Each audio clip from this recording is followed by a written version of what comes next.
Hello and welcome back to my channel. Yes, I'm standing in front of a door because the lighting's good, If you are new to my channel, welcome. This is Bookalina. I talk about books, and today's video is going to be all the books that I gave up on in 2021. First up is Good and Mad by Rebecca Traister. I was recommended this book by someone after telling them that I have gone through a lot of anger issues throughout my life. I still have anger issues.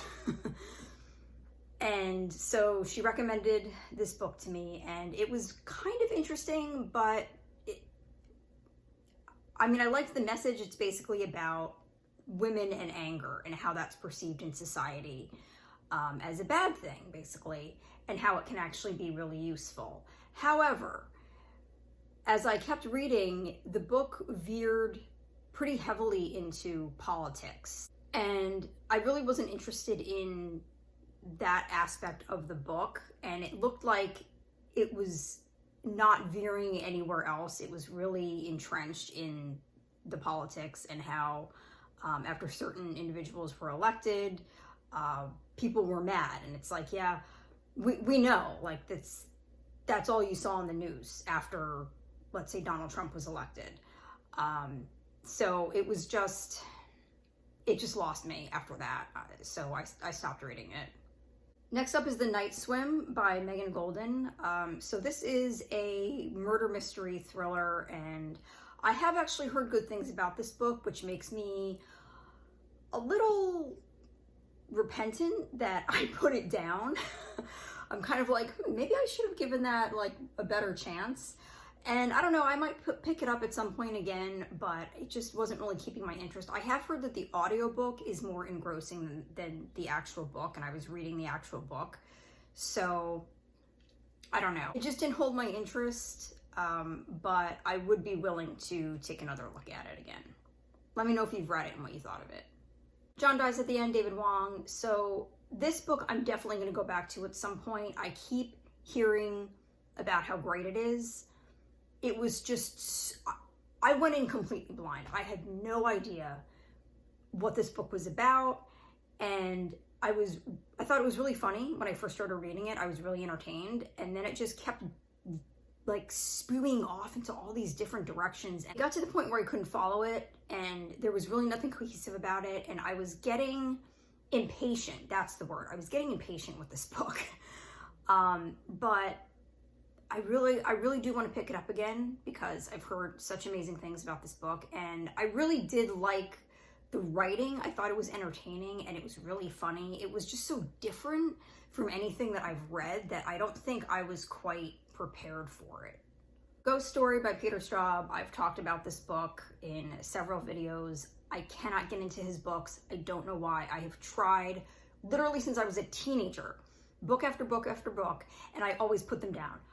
They just never, I don't know, they just never pull me in the way that a book is supposed to. I've heard great things about this book. I've heard people say that this is the scariest book that they've ever read. I got, I think, over 100 pages into it, and I was like, there's nothing about this book that's even remotely scary. So when does the scaring start? Because I didn't get any of that. But I would really like to pick this up again, but I don't have a lot of hope because I've never been able to successfully finish a Peter Straub book. Vicious, V.E. Schwab. So again, I went into this book completely blind. I had no idea what it was about, and I was bored right away, and I was just having trouble really getting into it. I understand that it's a YA novel that's about like superheroes, and that's a genre that I have absolutely no interest in. I never have, so I doubt I'm going to be picking this up again, although I have heard good things about it. The Wreckage of My Presence by Casey Wilson.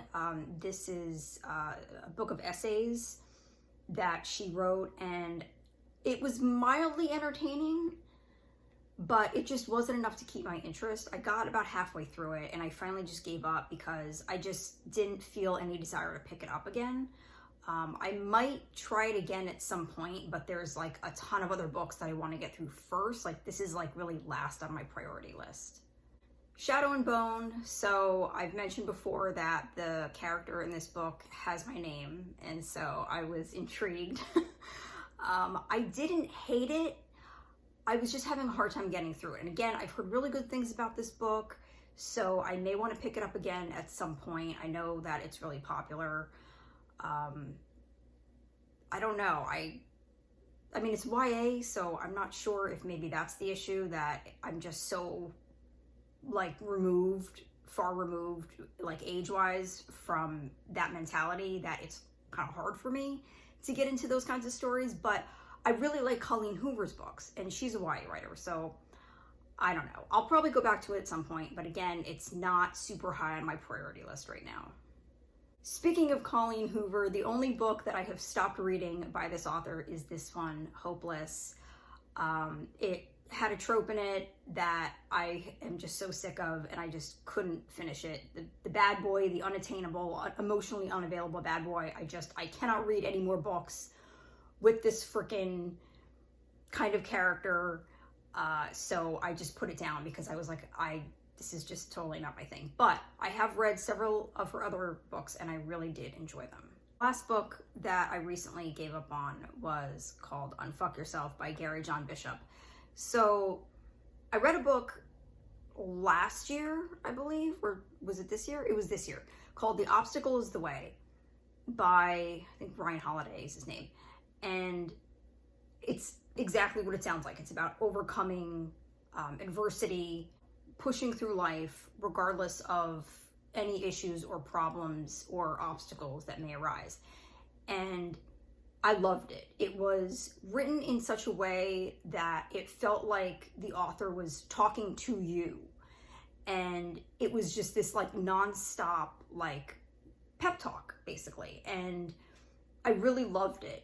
It sank in. I want to read it once a year as like a reminder, you know, to conduct my life and conduct myself in a certain way so that I am able to keep focus on progressing, getting better as a person, and keeping my outlook on life positive regardless of what life throws at me. This book, though, Unfuck Yourself, was kind of like what I felt to be like the worst written version of that message. The message is essentially the same, but I didn't like the way that it was written. It felt really, it felt almost like it was written by like a 7th grader. Like it just, the writing was so juvenile. I understand that the writer was trying to portray the text as if he was talking to you, but it just didn't work. It didn't come off right. So I would instead tell you to read The Obstacle is the Way. So that is my wrap up. Those are all the books that I unfortunately had to put down in 2021. Let me know if you've read any of these and what you thought. I will be coming up very soon with my best of 2021. So I will see you then. Have a great rest of your weekend.